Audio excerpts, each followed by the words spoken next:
দুপুরে ঘুমানোর পরে যখন বিকালে ঘুম থেকে উঠি আমার অনেক বেশি ফুচকা বা চটপটি কিছু একটা খাইতে মন চাইতেছিল। কি খাইতে মন চাইতেছিল এটাই বুঝতেছিলাম না। সো ভাবলাম যে বাইরে গিয়ে একটু খাওয়া দাওয়া করে আসি। হ্যালো এভরিওয়ান, আশা করি আপনারা সবাই ভালো আছেন। আপনাদের আশীর্বাদে এবং দোয়ায় আমিও অনেক ভালো আছি। তো আপনারা কে কোথা থেকে আমার ভিডিওটা দেখতেছেন অবশ্যই কমেন্ট বক্সে বলে যাবেন। সো এই যে বাড়ি থেকে বের হয়ে হচ্ছে লিফটের জন্য ওয়েট করতেছিলাম, আর আমার হাতে একটা বস্তা দেখতে পাচ্ছেন। বস্তা না, একটা শপিং ব্যাগ বলতে পারেন। ওখানে হচ্ছে কিছু ময়লা ছিল, ওগুলো ফেলে দিব ভাবলাম। ওগুলো ফেলে দেওয়ার পরেই যেখানে যাওয়ার যাব। সো ফাইনালি ফেলে দেওয়া শেষ, আর আমি আস্তে আস্তে হচ্ছে বাজারের দিকে রওনা দিয়ে দিছি। হাঁটতে হাঁটতে আমার মনে পড়লো আমি অনেক দিন যাবত নদীর পাড়ের ওদিকে যাই না। আমার কেন জানি আজকে যেতে মন চাচ্ছিল। আর ওদিকে একটা আঙ্কেল আছে, ওনার ফুচকা চটপটি বা ঝালমুড়িগুলো অনেক বেশি মজা হয়। তো ফাইনালি যে ভাবা সেই কাজ, আমি হচ্ছে একটা রিক্সা নিয়ে নিই। ফাইনালি ওদিকে গিয়ে আঙ্কেলের দোকানে বসে অর্ডার করি। অ্যান্ড আমি নিজের ভিডিও নিজে নিতেছিলাম, মানে ঢং করতেছিলাম আর কি। কারণ অর্ডার করে কি করব, বসে থাকবো একা একা। যেহেতু একা একা গেছিলাম, ভালোও লাগতেছিল না। আর খাওয়ার উপরে তো কিছু হয় না আমার মতে। আমার যেটা খাইতে মন চাইবে আমার ওটা খেতেই হবে, কেন জানি না আমার এই জিনিসটা অনেক বেশি কাজ করে।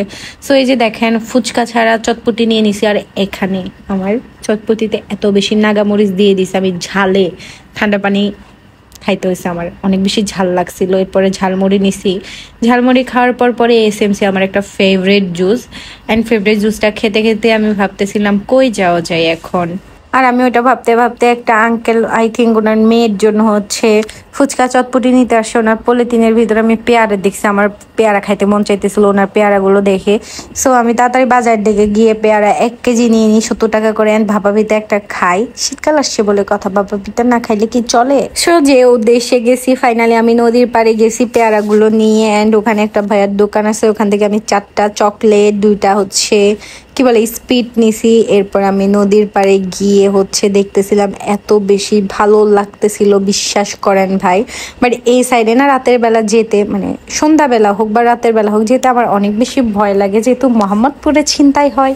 সো কোন দিন দেখবো যে আমি নিজেই ছিনতাই হয়ে গেছি। যাই হোক, এই জিনিসটা আমার খুবই ভয় কাজ করে।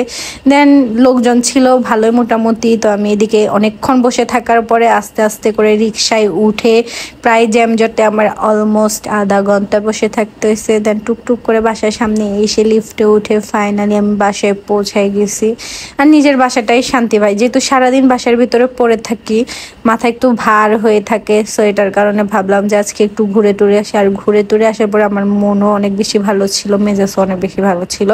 এরপরে কি কি নিছি এটা দেখতেছিলাম। আমি 2টা চকলেট কই জানি হারাই ফেলছি। এরপর দেখি কোন চিপাই পড়েছিল, এটা হচ্ছে নিয়ে আসি। আর পেয়ারা হচ্ছে 1 কেজি নিয়েছিলাম, ওখান থেকে আমার দারোয়ান আঙ্কেলকে দিছিলাম। এরপরে যা ছিল ওখান থেকে একটা ধুয়ে আমি খাচ্ছিলাম, অনেক বেশি মজা ছিল। পেয়ারাগুলো মিষ্টি ছিল অনেক।